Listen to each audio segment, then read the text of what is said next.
The basic primer has hopefully given you a good idea of how your brain works on a day to day basis, and you're probably already seeing ways that you can improve its function.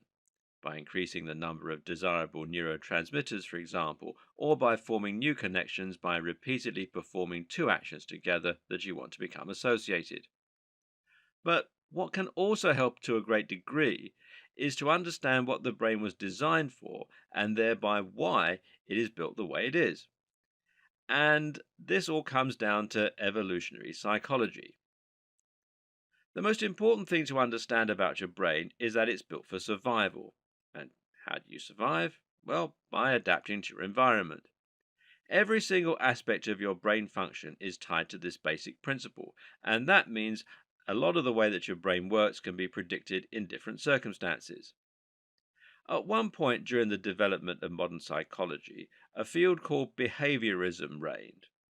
What this school of thought basically told us was that everything could be rote learned and that our entire subjective experience of the world was based on associations we formed through our interactions with the world.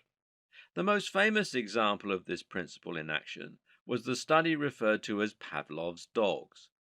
In this study, Ivan Pavlov rang a bell every single time he fed his dogs. Over time, he found that the dogs would develop a response to the sound of the bell. They would begin salivating even when there was no food present. This demonstrated that they learned through association and that the simple repetition was enough to form that association. Behaviorism says that everything we know is learned in this way. As babies, we're largely blank slates, although not entirely, and thus we learn how to interact with the world through association. For example, we learn that by reaching for things, we'll often be past them. Thus, we develop an understanding for the reaching gesture. When we touch fire, it causes a burning sensation, and the association that forms teaches us not to touch flames again. When we eat, it releases serotonin, and we learn that we like eating. We come to associate the smell of cookies with grandma's house, and we learn language by seeing how people react to different words.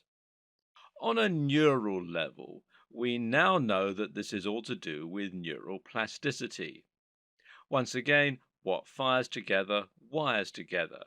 And when something is very important, like the fire, dopamine and other neurotransmitters are released to make that memory form even faster.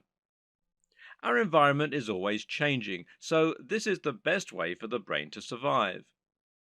By adapting to different environments, our brains ensure that the behaviors we acquire are perfectly suited to the environment we're in.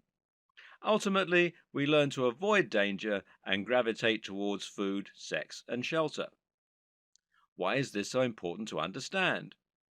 Because we're adapting to any situation we're put in. That means you're still adapting right now to working in an office, being constantly stressed, and looking at your phone a lot. The connections you're not using are atrophying while many unhealthy behaviors continue to strengthen with time.